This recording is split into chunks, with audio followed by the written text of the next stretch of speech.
Coming to you live from Discovery Cove, this is Optimal Play. I'm Brandon, and I've been checking out a video game this week. I'm not sure if it's brand new, but but I was watching a streamer play it and got hooked into it. It's called Feed the Deep. It's kind of a roguelite where you are a diver, collecting items, building up your diving gear so that you can dive deep enough down to sacrifice yourself to an eldritch creature and stave off the end of humanity for a few days.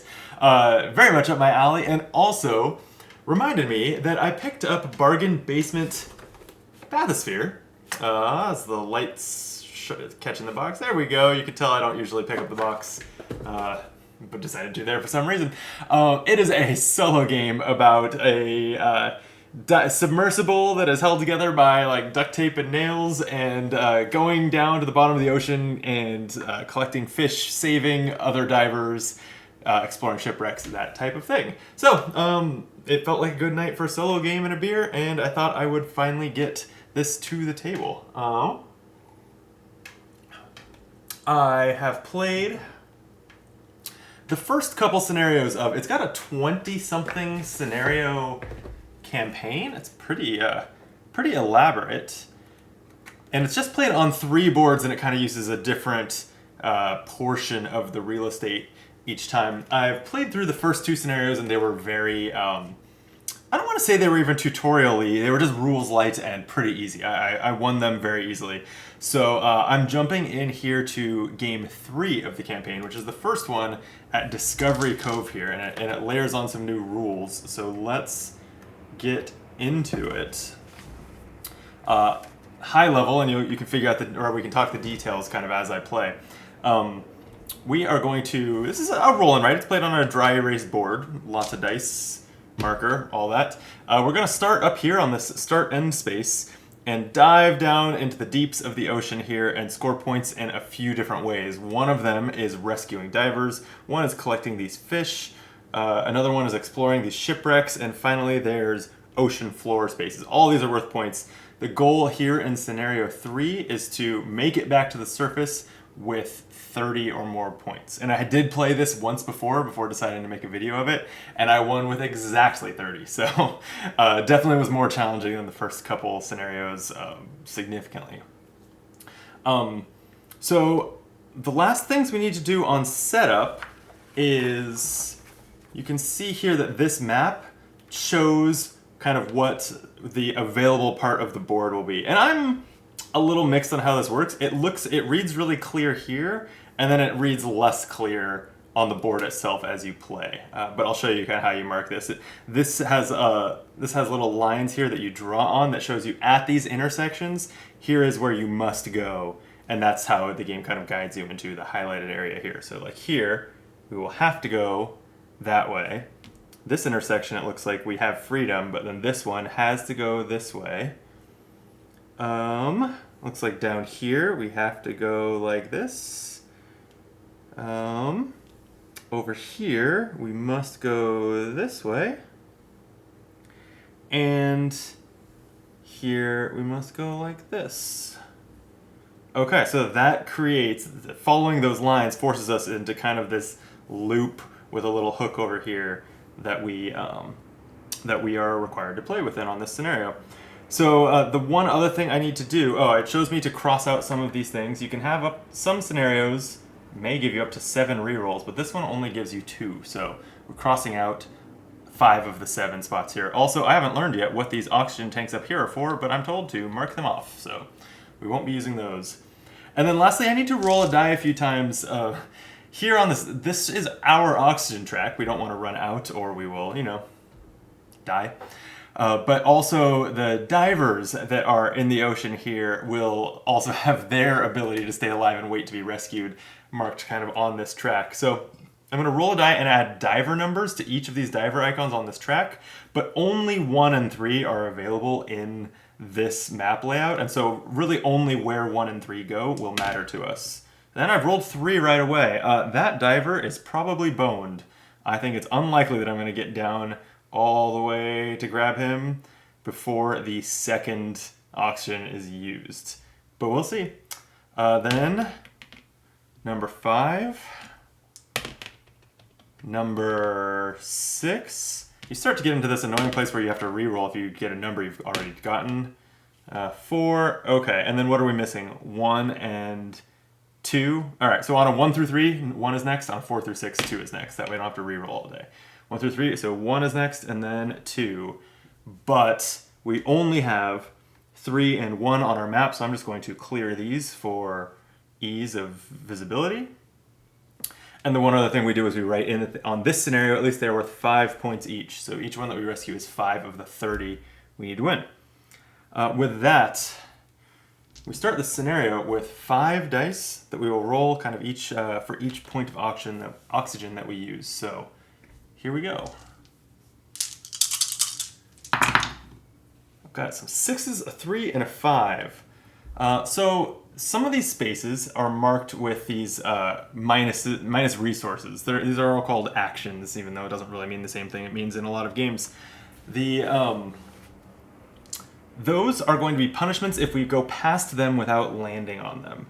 And we would rather land directly on these to kind of nullify their impacts. That said, these numbers look kind of shit for that. I have a penalty at the 2 and the 4 marker and none of those numbers on my dice. I could use the 1 and the 3 to land on this space, but then I would be stuck going through this one, and the damage or oxygen feels worse to me. So I think I'm going to use a 6. We start up here. Oh, we should have our little submersible bathysphere meeple. We're just going to go ahead and go 1, 2, 3, 4, 5, 6 spaces. So we land on this. We don't have to lose the oxygen or damage, but we do have to, and we mark these off each time, we do have to take a stress. That's what that one is. And also take a stress or lose an oxygen. I guess since these are big numbers and I want to keep the hope alive of grabbing this diver, I don't want to lose the oxygen, so I'm going to choose the stress. The oxygen will still be there to lose when we pass this again, so that's fun. Okay. The other impact of marking these, whether we land on them or pass them if they have icons, is that there's also a stress penalty if we land on them again in the future. So like on the way back up, it's a lot more limited where we can safely stop. But for now, we can choose another die to resolve. I'm seeing this 2 stress here, and I don't like it, but I don't see a way with these dice to avoid it. And I'd really not like to start using rerolls this early. So I think I'll use a 1, and we'll go ahead and move here. And since we land directly on that penalty, we don't have to take it. And then I can use this 3 and move 1, 2, 3. We avoid the penalties on this space, but we do have to take the -2 stress on that one. Okay, a 5 and a 6 left. That can actually get us pretty far towards this diver. I guess I'm gonna go for it, right? Because 5 and then like 6, like that's a lot of distance. The diver is maybe not worth going so far out of my way and like not grabbing these fish, because fish are worth a lot of points and I think kind of are easier and more valuable than the divers themselves. But you know what? It's a human life. I'm never one to deny a person in need of help. So I'm going to use the 5 because that will let me go this way down the intersection. 1, 2, 3, 4, 5. I skip by landing on it. The -2 stress. I do pass the -1 stress, so there we go. And then what does this remaining 6 do for us? 1, 2, 3, 4, 5, 6. Pretty dull space to land on, but I don't see another option short of a reroll, and I want the 6 to help me get to that diver. So 1, 2, 3, 4, 5, 6. I pass. I'm just going to take the -1 stress on that one. Okay, the stress is adding up fast. That could be kind of our big problem. But also, you don't take as much stress on the way back up because you've already passed all these. You've already taken the penalties. You don't take them again. That's my limited experience in this game. So, okay. I forgot to say before the game, by the way, if you'd like the video and subscribe to the channel, it's the only way to help us out. We'd appreciate it. Thanks. Okay. It's a new round, which means, well, you can do this anytime you want, but usually you want to use all your dice. You spend 1 oxygen to get all your dice back and re-roll them. The number of dice you roll started at 5, but it's actually reflected on this damage track, and it decreases as our bathysphere takes damage. So we do want to avoid damage, but we take damage as we take stress, so it's not all that avoidable. What did we get? Okay. This is a nice array of numbers. How many spaces are away from this diver? 1, 2, 3, 4, 5, 6, 7, 8, 9, 10. So like the 6 and 4 would get us there. But I really don't want to pass this damage penalty space. So I think I should use the 2 to land directly on it, avoiding that. And then, how do I get to 8? Because I'm now 8 spaces away, right? Yeah, well, 1, 3, and 4 gets me there. Okay, I think I'm going to save this diver. I really didn't expect to do that. So 1 moves me onto this fish. It's our first fish. Whenever we find a fish, we can circle it on this discovery track, and they're worth points at the end.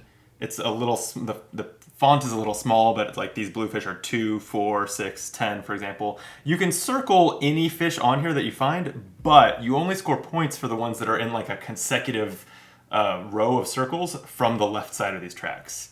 So on this scenario, and I noticed this when I was playing this off camera, the jellyfish look pointless. Like I just passed this one, but they're all out here on these tracks, and the one where you can really get it toward the left side, you need 2 crabs, and I only saw, yeah, there's only 1 crab.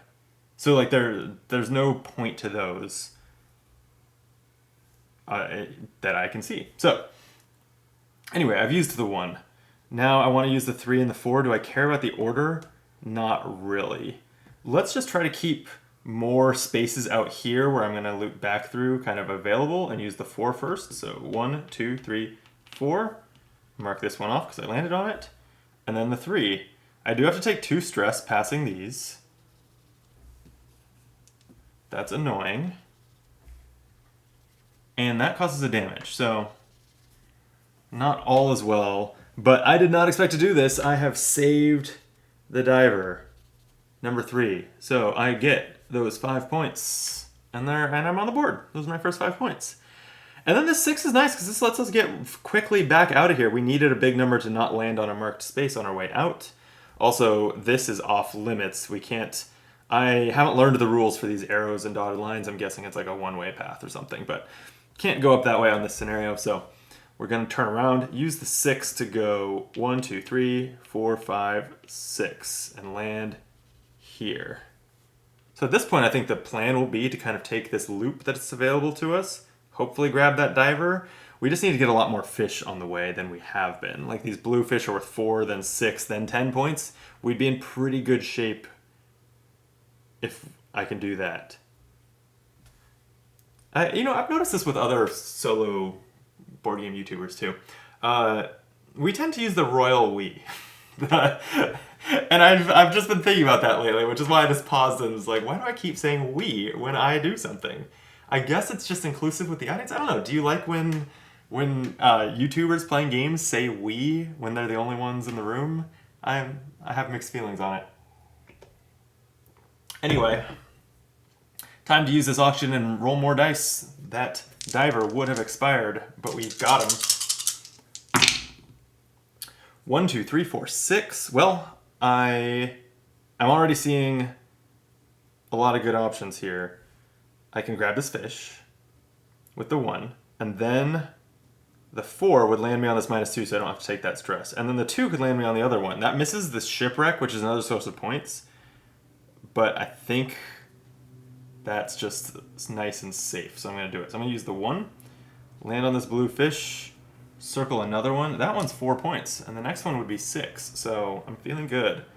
And then I want to use 1, 2, 3, 4. We use the 4 to go 1, 2, 3, 4, land on this -2 stress, this 2 to go 1, 2, and land on this -2 stress. Here's the problem that I see is there is a -1, there's a damage here that I'd rather not take. And I wouldn't mind a 1 to just go land on the shipwreck. So I think I'm gonna use a reroll here. I don't think I want my 6. 1, 2, 3, 4. Yeah, it doesn't even get me that fish. I don't want to blast through all these penalties with a 6. And if I want 1, 2, 3, then 1, 2, 3, 4, 5, 6, yeah, it's also not good. So I'm gonna re-roll the 6, using one of my 2 re-rolls for the entire game. It's a 1. I can live with that. I'm gonna use the 1 to go this way. I land on the shipwreck. So a shipwreck lets you surrender any number of your other dice, which ultimately, like if you just spend all your dice on this, you're wasting oxygen. But it lets you use any number of other dice to get that many points. So it's like how much time are you spending exploring this shipwreck, I guess. The timing's not great because the only die I have left is a 3, but you know what? To take the 3 points and now have a chance at getting a 2 to land on that damage and not have to take that, feels pretty good. All right. Spending an oxygen. Another handful of dice. Here we go. Okay. I got the 2 that I was looking for to land on that. Or I could take the damage and or use a 3 and score this ocean floor for 1 point. I don't know. How are we doing on points? We have 5 from the diver. 3 from the shipwreck makes 8. 6 from fish, so 14.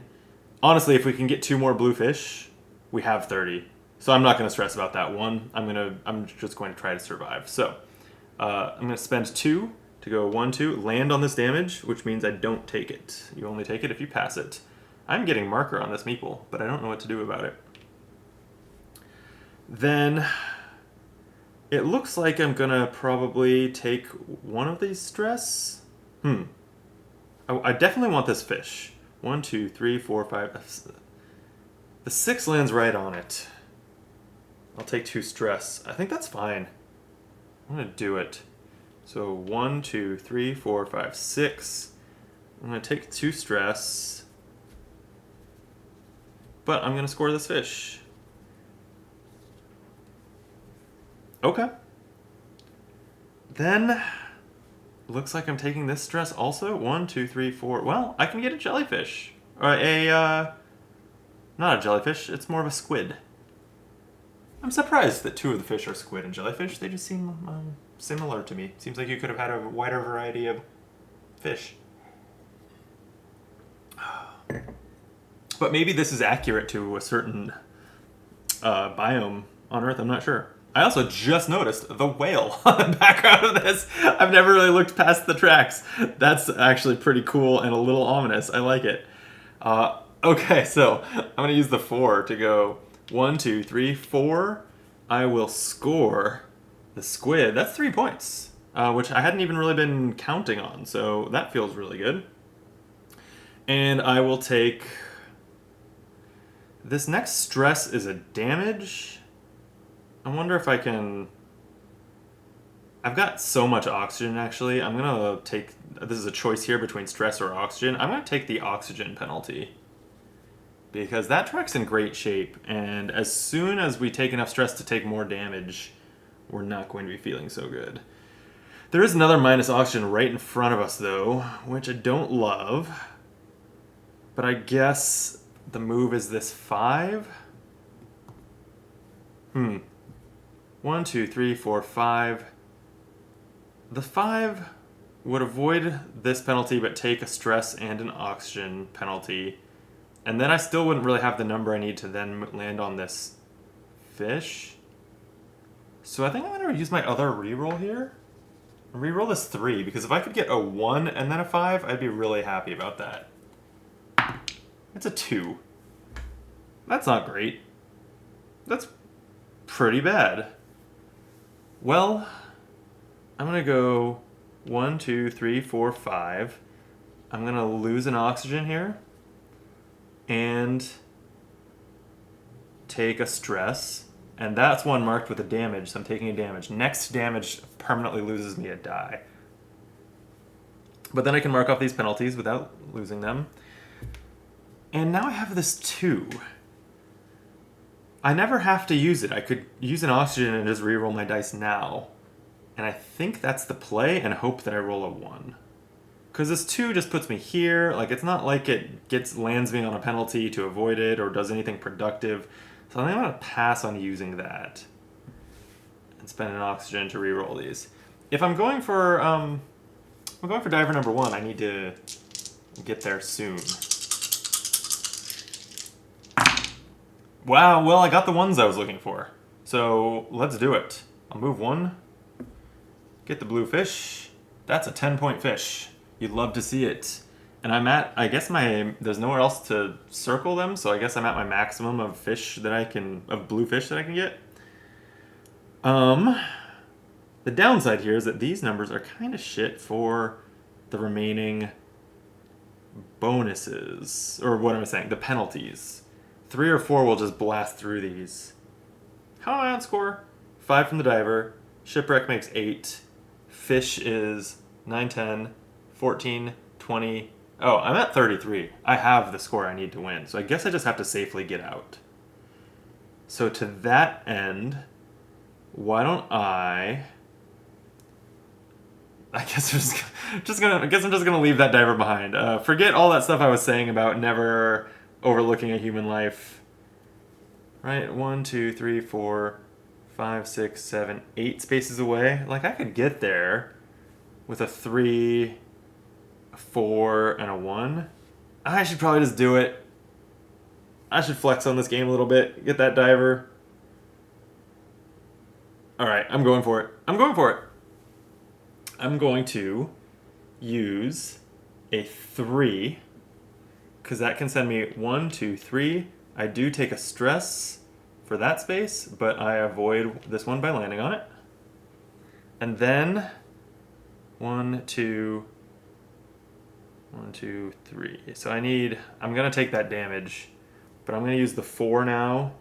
Go 1, 2, 3, 4.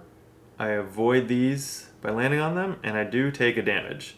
So I'm down to 4 dice permanently. We'll see how that ends up making us feel, I guess. But we can move 1 more space, score the diver. 5 points. And I have 1 left. I guess I am going to... No, there's just no reason to go up towards that shipwreck. Well, but this number will just land me on a space that gives me stress. It's probably not worth the stress just to move 1 space, so sure, I'll use the 1, move up here, just so that I can stomp on this -2 stress penalty, and consider going to the shipwreck if my dice lead me to do so next time. Speaking of which, I'm down to 4 dice. Use an oxygen. Sip my beer. Cheers. And see what we get. We got a 1. I got a 1. We got a 1. Someone here has a 1. That is the right number to land on that shipwreck, and I could spend dice on points. But also, I have a 3 that will land me on this jellyfish, which serves no purpose. It's not going to be worth points, but hey, jellyfish. And then a 4, 1, 2, 3, which gets me there. Yeah, this is too good to pass up. I need to just turn around. I'm not going to flex with the shipwreck points, but I will get an unnecessary jellyfish. Let's circle the 25-point one because it's not going to score anyway. Then I'm trying to look ahead a little bit. I have a 1 and 4s, so I could go 1, 2, 3, 4, land on this, have to go through this one, but land on this. Oh, 1, 2, 3, 4, 1, 2, 3, 4, and a 1 gets me that squid too. I think that's the route. 1, 2, 3, 4, land on this stress so we don't have to take it. 1, 2, 3, 4, land on this oxygen loss, don't have to take it, but we do pass a 2 stress or lose an oxygen. I don't want to take more damage. Nah. I guess I don't mind. It's like the next damage doesn't reduce my dice. I guess it's fine. I'll take the 2 stress. And then the 1 will land me on a squid. That's plus 6 points. I'm kind of crushing it. Okay. I need to make that circle so that I can read the number later. Alright, spend an oxygen, get my 4 dice back. Let's go! Wow, as a helicopter flies like directly over my house. Sorry if that's picking up on the audio. 1356. Well, I'm just sprinting to the surface here. 1, 2, 3, 4, 5. Takes me a stress, but lands me on 1 to avoid it. And then I can count from there. Yeah, let's just go ahead and do 1, 2, 3, 4, 5. I have to take 1 stress from passing that one. And then 1, 2, 3, 4, 5, 6. 6 is a safe spot to land. Again, I'm trying to avoid the ones I've already marked because I take stress if I land on them. So 1, 2, 3, 4, 5, 6.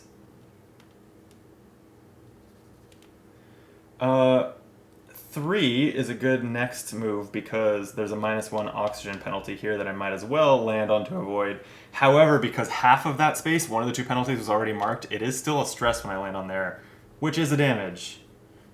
And then I have a 1 getting me to this final space. I'm not out yet, but nothing can stop me now. So I'll just use that oxygen, roll these dice, and let's use the 6 and fly out of the water onto the dock, or whatever happens if you launch a bathysphere way too fast out of the water.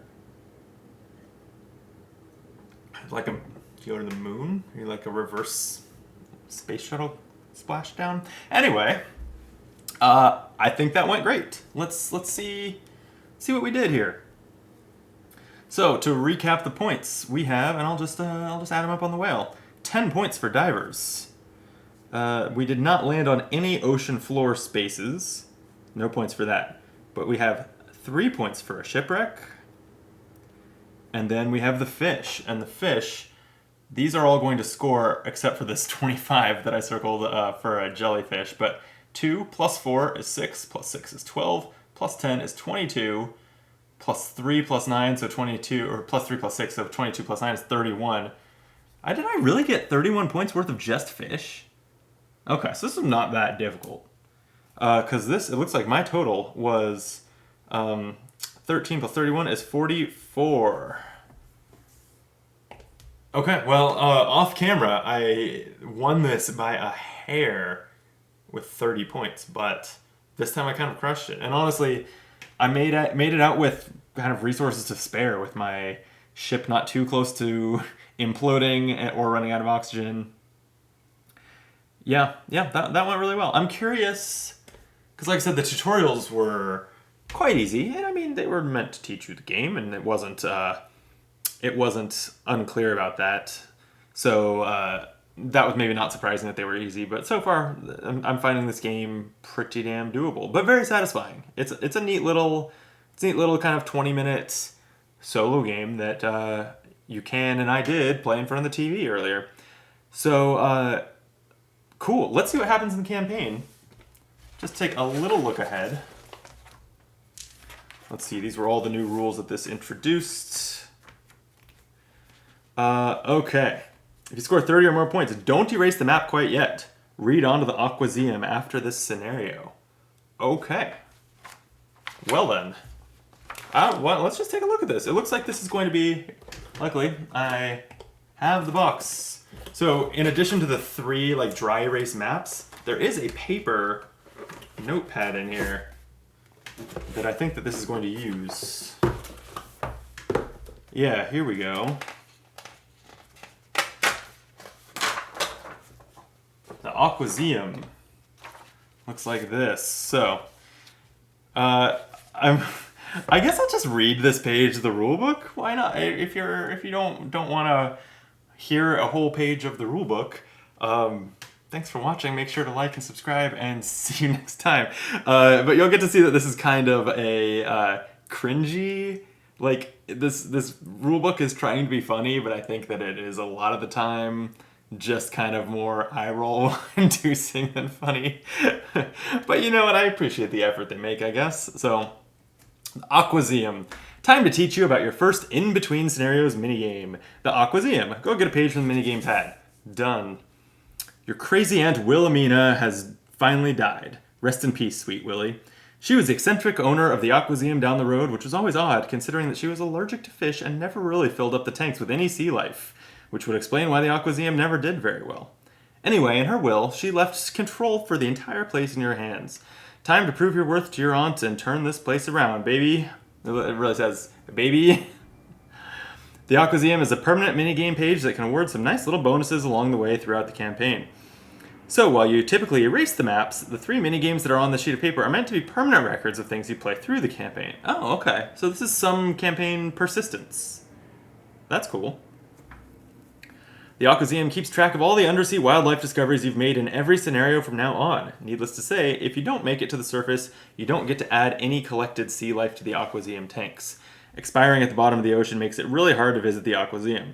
At the end of each scenario, count up how many squid discoveries you've made and place that many squids in any unmarked squid space in any tank you wish by marking an empty squid space. Do the same for the fish spaces and the fish discoveries you've made, and then for the lobsters, and then for the jellies. Note, you can dole out those aquatic discoveries into multiple tanks. Even those of the same species can be distributed among different tanks. When you have completely filled a tank, you may collect the bonus shown on the bottom right of the tank. I see them here. Filled Aquazium tanks will give you the one-time ability of starting a scenario with an extra die. It's easy to do. Just mark off the +1 die icon in the corner of a filled tank and voila, you start with 1 more die in the scenario. And I know from reading the rules that that's kind of a minor bonus because the first time that you take damage, you will just refer back to the damage track for the number. So you could use all these +1 bonuses and have 8 dice to start, but as soon as you take 1 damage, you'd be at 5. It's not 1 additional compared to the damage number for the whole scenario. But still, it would kind of launch you forward. Maybe I'm underestimating it. Maybe it's great. It says if you're really itching for more dice, you're allowed to do this during the setup phase more than once, but remember, once a filled up tank has given a +1 die, it can't do it again for the rest of the campaign. So based on what kind of discoveries you have found from scenario 3 above, feel free to start filling in those tanks and make your aunt proud. Then move on to scenario 4. Interesting side notes. If you have filled up all of the available sea life spaces on all tanks of a given type, any additional collected discoveries of that type are passed along to What's Up Wasabi, a sushi eatery down the road. Great, so once the tanks are full, the fish are simply delicious. Okay. So, and it looks like, hey, that's a reason to have circled the jellyfish, huh? We did not score the points because it wasn't on the left side of the track, but I think it counts here. Nothing here said it didn't. Okay, so I'm looking at this one that has a lot of space for bluefish and squids because we got so many of both. And then jellyfish can just go in another tank, I guess. So, sure, that is 4 blue, 2 squid, and then the jellyfish can get stuck down here. Okay. So that's some progress towards extra dice, which I'm not certain is amazing, but could be. I guess this hasn't touched on... There's this scores column here. Am I supposed to be writing my scores there, or is that for something else entirely? It doesn't say. I don't think that the rules talked about that, so I guess I won't be writing on that for now. Okay.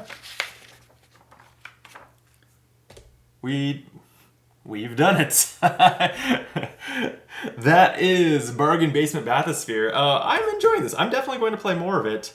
Let me know if you'd be interested in more videos of it. I don't think I'm going to do 20 plus videos of the entire campaign by any means, but there are 3 boards, so maybe I'll play a ways in, and then when I'm on a different board and kind of the midpoint of the campaign or something, I will show you what the campaign looks like at that point. Okay, thank you for joining me. Those buttons are great. So are you for watching. Till next time, be optimal.